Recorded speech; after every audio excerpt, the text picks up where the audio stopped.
Hello everyone, this is the Wolf Knight, and I am just going to give us some quick impressions of the Black Ops 7 beta. First of all, I'm going to go ahead and tell you where I'm coming from as a Call of Duty player. First Call of Duty I played was Finest Hour. First multiplayer I really got into was Call of Duty 4. Um, from then on, I've kind of been an on and off again player, so I've played World at War, Modern Warfare 2, Black Ops. I then kind of fell off on it after Modern Warfare 3. Um, Played the campaigns for Black Ops 2, Black Ops 3, Ghost, etc. I think I've played every campaign, and really I am more of a campaign single player story kind of guy in most cases. But I'm also, fairly comfortable playing multiplayer. Played a ton of multiplayer, got back into Modern Warfare 2019, and have kind of kept with the series since then. Definitely played a lot more Warzone after 2019 than I did multiplayer for Cold War, for Vanguard, even for Modern Warfare 2 and 3, although I did enjoy both of those multiplayers. So that's kind of where I'm coming from, is my perspective as a Call of Duty player. So, uh, the beta. First and foremost, wasn't super excited for the game prior to this. Obviously, we have Battlefield 6 coming out. As of right now, it's already out. Definitely was looking more forward to that than Black Ops 7. Like most people, maybe a little bit underwhelmed with the reveal of the game. Didn't really like what I was seeing as far as the campaign, what they were doing with the co-op aspect. Wasn't really super excited with multiplayer. I fell off after Modern Warfare 3. Black Ops 6 wasn't really doing it for me. So wasn't really expecting to enjoy Black Ops 7 all that much, especially with Battlefield 6 right around the corner. But the beta was free, and I gave it a shot and found myself pretty pleasantly surprised with how much I enjoyed it. I am not going to say that it reinvents the wheel, that it's, the best Call of Duty game since Black Ops 2, since Modern Warfare 2, since World at War, whichever your top tier Call of Duty game is. I'm not saying that it's going to blow expectations out of the water, but someone who really enjoyed Modern Warfare 3, especially, and was very underwhelmed and disappointed with Black Ops 6.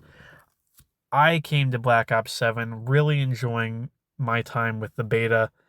I don't think that it's necessarily going to change anyone's mind who didn't like Black Ops 6 all that much, but it changed mine, so maybe it will. So the beta.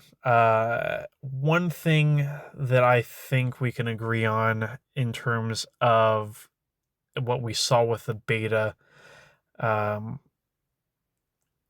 is zombies isn't going to really surprise anyone. They have a new cursed mode coming out. Didn't get to play it in the beta. All that the beta showed us was survival gameplay on Van Dorn Farm. So we didn't even get to see the full Ashes of the Damned map. Just this small piece of the map. No Easter eggs, no real objectives. And what we saw was basically more Black Ops 6 zombies. I did enjoy Black Ops 6 zombies. I've played it a bit. Not a huge zombies person. But the gameplay is solid, it's enjoyable, it's a fun time, but it's not doing anything really different. It's not doing anything exciting to shake up the zombies formula, at least with what we saw in the beta. Maybe the map is interesting and different enough that the lack of innovation on the gameplay side really makes up for it. I don't think that's going to be the case, but definitely with survival mode on this one tiny area, it's not doing anything that suggests to me that Black Ops 7 Zombies is going to really draw in anyone who didn't already enjoy Cold War or Black Ops 6 Zombies. Going off of that, back into multiplayer is where I really found myself enjoying my time as someone who, like I said, bounces on and off again from Call of Duty. I really like the decisions they've made, the different small tweaks to the game formula that isn't going to radically shake anything up, but do introduce some meaningful changes in some small ways. So things like overclock on your field upgrades, on your equipment, on your score streaks. That's a really cool idea. It just very minorly changes your playstyle a little bit. And that's really what Call of Duty really tries to be with its loadout system all the way back since Call of Duty 4, is letting you decide and customize how you want to play, giving you options to perfect your build, perfect your class, and really play the game however you find most enjoyable, most effective. These aren't things that are going to radically shift that formula. They're not going to completely revamp how your equipment works, but they are small tweaks that give you a little bit more flexibility, a little bit more customization about how you use different equipment items. And that's, a really cool idea to me. Some of them I think could be more interesting. Some of them, like for the UAV, for example, is just literally just reducing the amount of score you needed to get it, or giving it like a flare to give it a little bit more survivability from getting locked onto from missiles. I think they can be a little bit more creative than that. Some of them were. For example, new field upgrade active camo, I think has the potential to be a little bit overpowered, get abused in some situations. Really enjoyed it though. And one of the overclocks for active camo is that normally when you fire your gun, active camo is over, goes completely refreshed on cooldown. You don't have access to it again until it charges all the way. With the second overclock you unlock for active camo in the beta, you can shoot your gun and you'll be temporarily revealed, but you will eventually recloak, can ride out the rest of that duration without it ending completely on you as soon as you fire your gun. That is, just a small way to customize your playstyle, because the alternative to that, the other overclock, is that you get a longer duration. So you're kind of giving up the flexibility to move around a little bit longer, reposition yourself in a more meaningful way in order to possibly get a kill and you pop back into stealth and ride it out and get another kill. Just a little bit of a different play style between the two options that might appeal to one type of player versus another. So things like that. Like I said, not huge, not necessarily game changing, I don't think, for most people, but it's a nice tweak to give you a little bit more flexibility on your playstyle. Beyond that, some people have said that the maps were a little bit uninspired.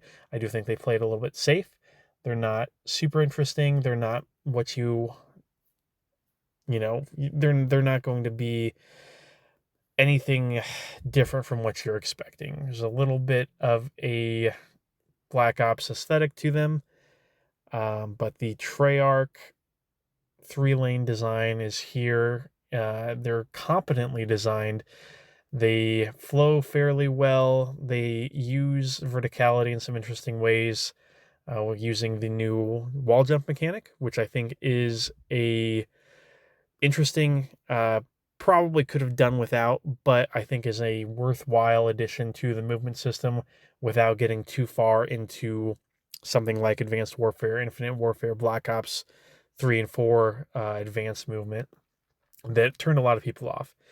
And I've said this before, going back all the way to Modern Warfare 3, when they really focused on movement at that point, jumping from Modern Warfare 2 to Modern Warfare 3, that I figured this would be the direction that they were going to go. Players at the time were very vocal about more and more movement capabilities, so this seems like a natural extension. Maybe they go even further for the next game. I doubt it, with it probably being an Infinity Ward game. that they're probably going to dial back mechanics for around movement, or keep it similar going forward, but that's something way in the future. Going back to my beta thoughts, gunplay felt great as always. It's what you go to Call of Duty for, is that very specific, distinct gun feel that no one else seems to be able to replicate. Very responsive, very snappy. Really enjoyed it. Some good variety in the guns in the beta. Maybe a little bit safe, nothing that you weren't expecting. But the variety is there. They feel great to handle.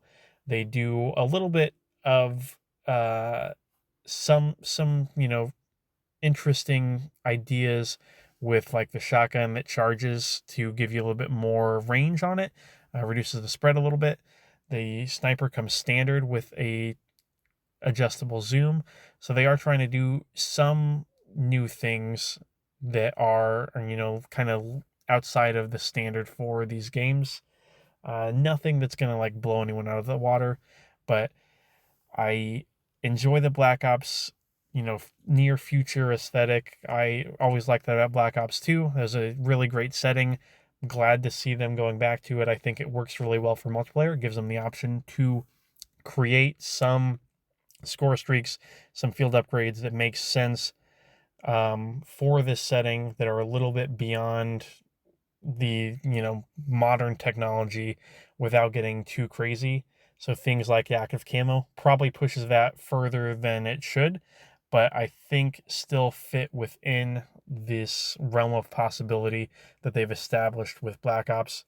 And it is a little bit more interesting than having another trophy system, munitions boxes and stuff like that. They're doing stuff to try to expand your tool set in the game with the technology that is theoretically available 10-15 years from now. And I really appreciate those innovations to not just doing more types of explosives, not just doing a new variety of stun grenade, not just doing this and this and this. So things like the point turret kind of work in tandem with the new movement system, where you kind of have this marriage of, you've got this really advanced movement that you're able to do. You're able to pull off these jumps, these slides. Omni movement has been improved. It feels a lot smoother than my experience with Black Ops 6. But at the same time, you've got things like the point turret and the drone pod that help you to lock down an objective while you're still out interacting with these systems that the game's developed. So you don't have to camp on a point. You can get your turret down. You can get the new Echo device down that helps you capture objectives while you're out holding a different angle while you're pushing the next objective. So it's really gives you a lot of tools to play smart and to play the objective without forcing you to camp on the point, without forcing you to play a certain angle. It's just more and more tools for you to define the way you play. And I think it feels really great to play. I don't know if I'm going to end up playing it over Battlefield 6 or not. I would guess probably not at that point, but that's just kind of my preference. I think there's a lot to enjoy for the standard Call of Duty audience. I think there's a lot to enjoy for people that may be looking at the game and scoffing at it a bit, but given it a chance, it feels much snappier. It feels much smoother. Feels like the innovations that they've made, while small, more like tweaks and adjustments than full innovations, I think create a better game and a better experience that I think is worth visiting. And we'll definitely have more to say on this. We'll do a full podcast episode about Black Ops 7 in general, and not just about the beta, but also about everything else we know about multiplayer, about everything we know about zombies, our thoughts on the campaign, which I have a lot of as someone who typically is drawn to the campaign. So we'll be talking more about that. But I just wanted to leave you with some thoughts on the beta. Overall, really positive, much more positive than I thought it would be before I played it. But I don't think that it is going to radically shift the way anyone feels about the game or the series. People who don't enjoy Call of Duty aren't going to suddenly enjoy Call of Duty because of Black Ops 7. At the same time, people who do like Call of Duty and feel a little bit underwhelmed with what they've seen from Black Ops 7, I think would probably actually really enjoy it. But it's just kind of where I'm at. Like I said, please follow us for more, like and subscribe. We are going to cover this more in depth, and we're also going to be moving on to more Battlefield 6 content. Black Ops 7 releases in November. Maybe we'll be back on that. But that's all I got for right now.